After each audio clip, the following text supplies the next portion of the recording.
Today, I'm here with Rita Williams Garcia. She's the author of this book, and this book, and this book.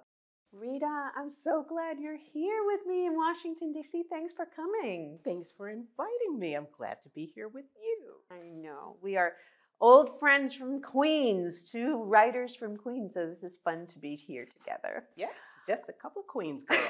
That's right. So, what book did you bring me today, Rita? I brought with me my fave middle grade, My Life as an Ice Cream Sandwich by E.B. Zeboy. This is a quirky little tale that's really out there. It's set in 1984, and we meet Ebony Grace, whose love of sci-fi and space, the final frontier, which is encouraged by her grandfather, who was an aerospace engineer. And grandfather is in a whole heap of trouble.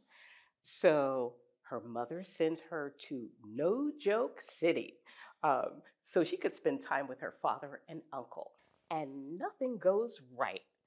This is your typical fish out of orbit story where rap and double dutch gets tangled up in frenemies and ice cream flavors. It is your Trekkie's dream and your Gossip Girl's best friend. My Life as an Ice Cream Sandwich. Oh my gosh.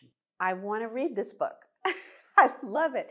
And you know, I noticed that it was set in 1984, so it's historical fiction. So I'm wondering, are you a fan of historical fiction? I am a huge fan of historical fiction, especially anything that harkens back to Star Trek, the original series. So, are you a Trekkie? I am a Trekkie. Nice. Yes.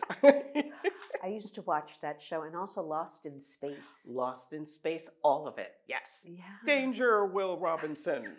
So you and I have both written trilogies about girls, a family of girls. And in One Crazy Summer, you had me the moment I met Delphine, Vanetta, and Fern, just from that instant.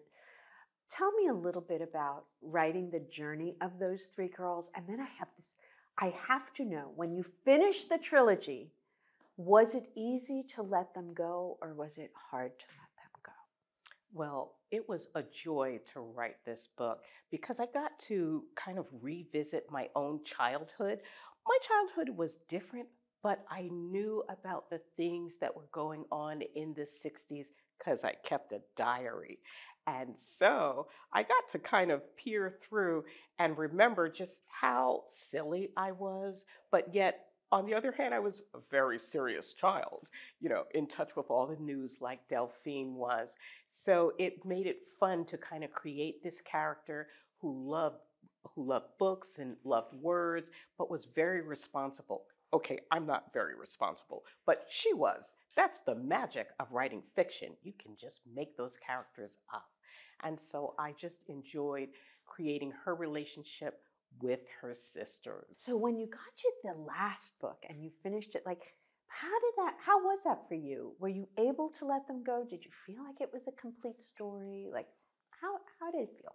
Well, it was kind of that tug of the heartstrings of that I think every author feels. On one hand, wow, I love this story. I love all the things that I'm putting in it. I can't wait to get to this part and that part. This is gonna be so good. This is my best story ever. So I was like so thrilled to do this story. But then I had to come to grips with saying goodbye to my characters, because that's it. Because I'm not writing no more about them. I had the same problem with the Mercy Suarez family. Yes. They feel real. I used to talk to Mercy and her family all the time. Do you talk to your characters? You know I do, and they talk back. Yes. Yes. At very inopportune times, right? Oh, yeah. Have readers changed? Like the kids who come to your books, do you feel that?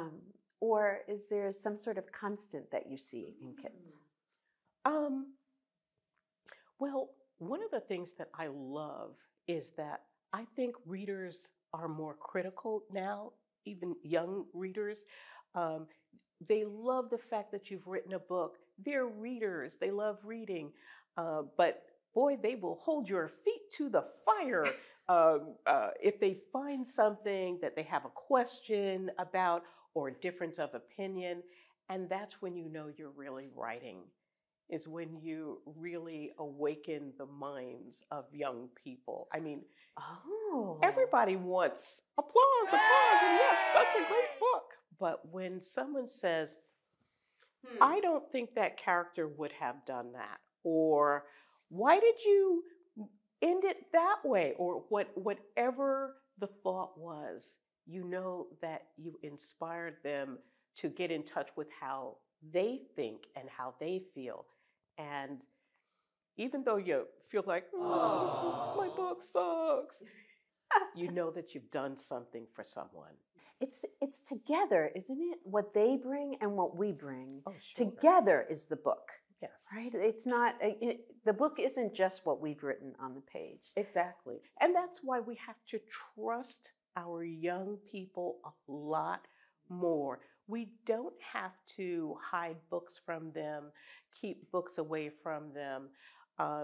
We don't have to do those kinds of things because they are growing up as thinking people, thinking and feeling people, looking out into the world. And when they look inside a book, all of that synthesizes, and then they have their own opinions, and they also learn things, and they get a sense of experiences that are not necessarily their own, but those experiences that are deeply rooted within them. And books do that. They sure do. Rita, you are a treasure in children's literature, and it's such an honor to sit across from you and be in conversation about books. Thanks for coming today. Thanks for inviting me.